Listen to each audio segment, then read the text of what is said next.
On the 24th of June 1893, the expedition began with a crew of 12 and Nansen as leader.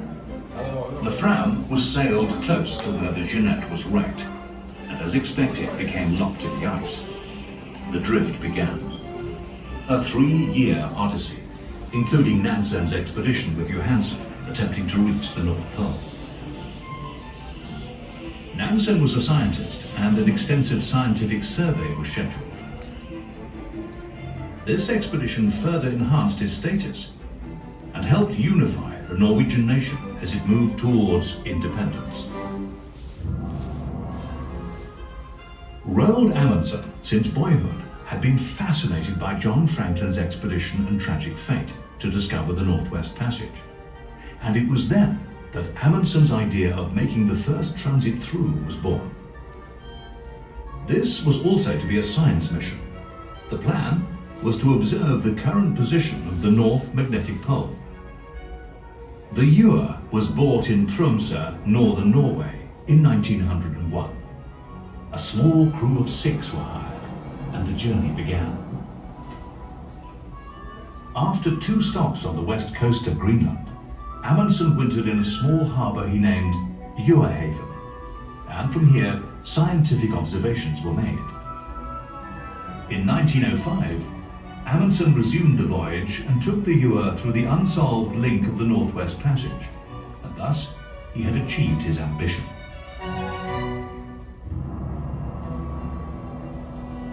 The third Fram expedition originally started going north, before Amundsen told the team he was actually going south to Antarctica. Nansen, King Haakon and Robert Scott were all informed of his plan. On the 14th of January 1911, the Fram arrived at the Bay of Whales. 9 men were to stay in Antarctica for a year, while 10 remained on board the Fram to carry out oceanic surveys across the South Atlantic. The base on shore, Framheim, came to resemble a small village, with rooms and passageways, where they prepared for the journey to the South Pole. The dogs were the most important factor in Amundsen's logistical plan for reaching the pole. The 116 dogs were trained in teams before the push south. On the 14th of December 1911, Amundsen and 4 others arrived at the South Pole, a momentous achievement that was celebrated around the world.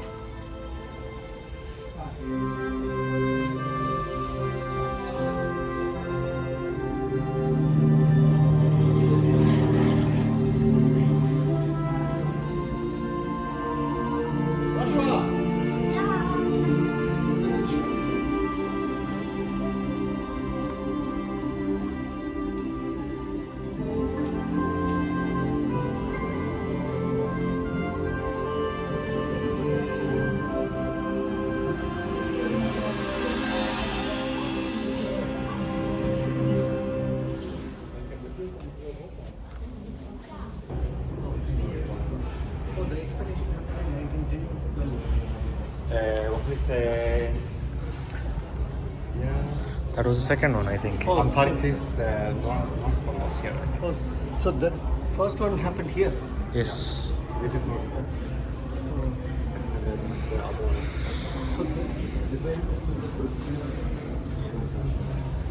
I guess you can see here, like, yeah. You can see like here. They went here, also went here. So like, this I think is Svalbard. This should be part of Norway, I think, right? Mm-hmm. And then these islands, I think. How do you even go from here? Oh, God, is so far away. But it's a globe, so when you go down here, you will like. It's it looks far away, but since it's a globe, this is not that long. But it's not that close. No, it's not that close. But isn't, let's see, who owns the South Pole?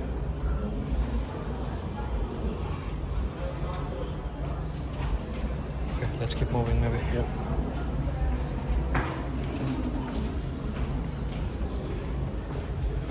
They went to all places but not India. So they avoid, they avoid, Yes. avoided India.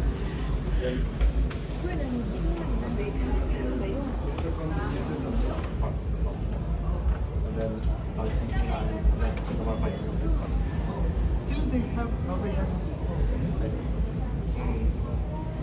And that's why Argentina is like also there is something called Falkland Islands. Oh, yeah. They are also 5.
These are, I guess, medals.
So is this real or No, it's is how it would yeah, I mean, Yeah, I thought so. I was like, but that's scary. Like what they get in during the seasons.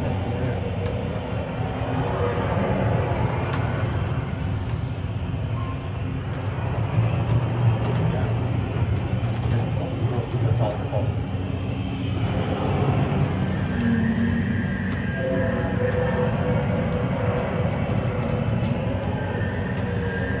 Let's go in there.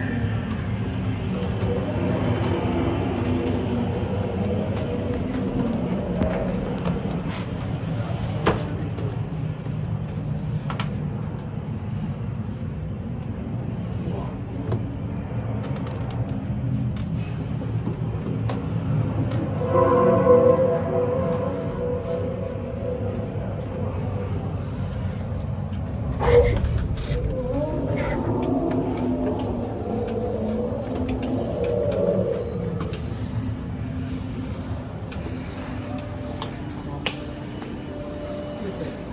This way.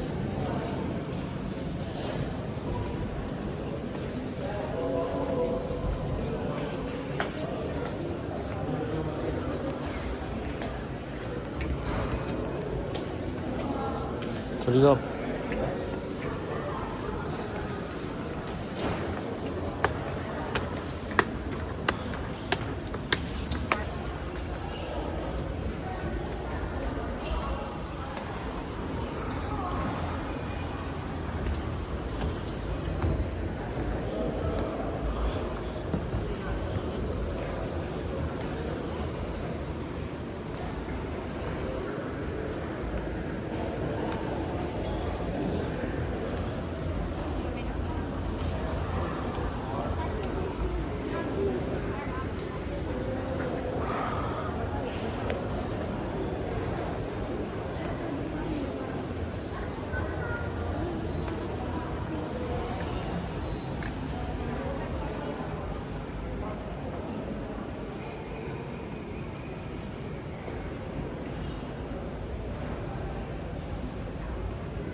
It's a day.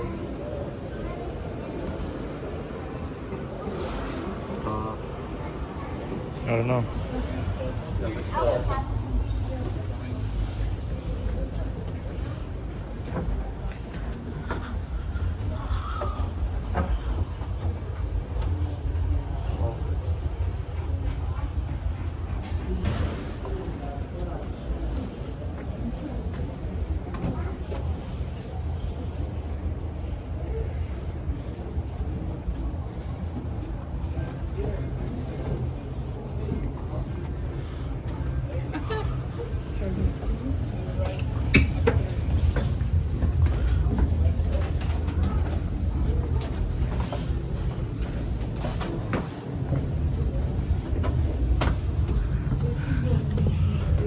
Jesus.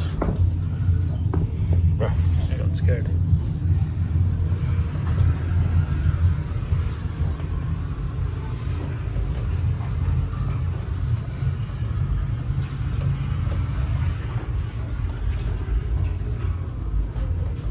The 13-man crew of the first Fram expedition Träskor, lived mostly like together for wood, nearly wooden 3 shoes, years, we also have in Sweden. and most of their time off duty was spent in this saloon area.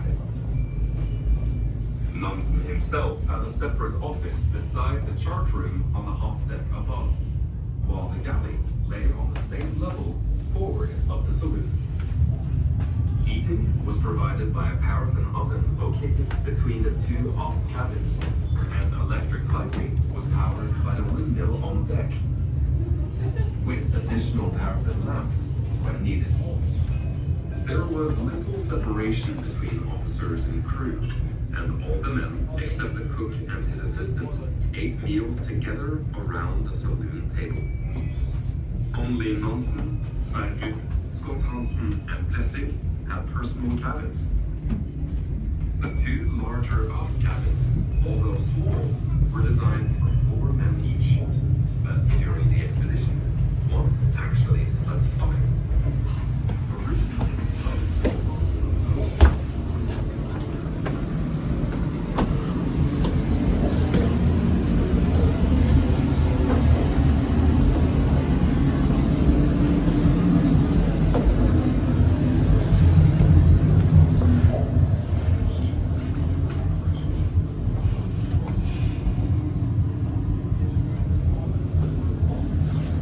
Maintain the same diesel switches. As well as food for the crew and the animals, the ship was loaded with everything it had, from engine and heating fuel to building materials and tools, and from scientific and sledging equipment to a piano. The men had individual cabins and dined around the same table, and all on board, including Amundsen, were assigned roles and tasks in addition to the normal crew work required on a sailing ship. Yeah, you get work. Even when the sails were set, the revolutionary polar diesel engine was in constant use to increase speed and required continuous attention from the 3 engineers. There were sewing machines for sail making and for new clothes and repairs, a portable smithy for metal work such as specialized sledge fittings and for the vital leak-proof paraffin cans, and a carpenter's workshop for customized sledging provision boxes and other woodwork. But life on board wasn't entirely about work and no play, and crossing the equator provided a fun break for the men. The equator party included music, singing, dancing, and other raucous entertainment, while a stretched sail gave shade for the dogs. And at Christmas, except for Captain Nilsen, who stayed alone at the helm, the entire crew assembled at the dinner table for the traditional feast. The forward saloon was decorated with flags, artificial greenery, and a Christmas tree that had traveled folded like an umbrella, while the gramophone played Silent Night. As the Fram approached Antarctica, the crew made their final detailed preparations for establishing the shore base to support the sledging expedition. The ice provided a source of fresh water and seal meat, and the men started to use their sealskin clothes. Following the success of the expedition, It was later found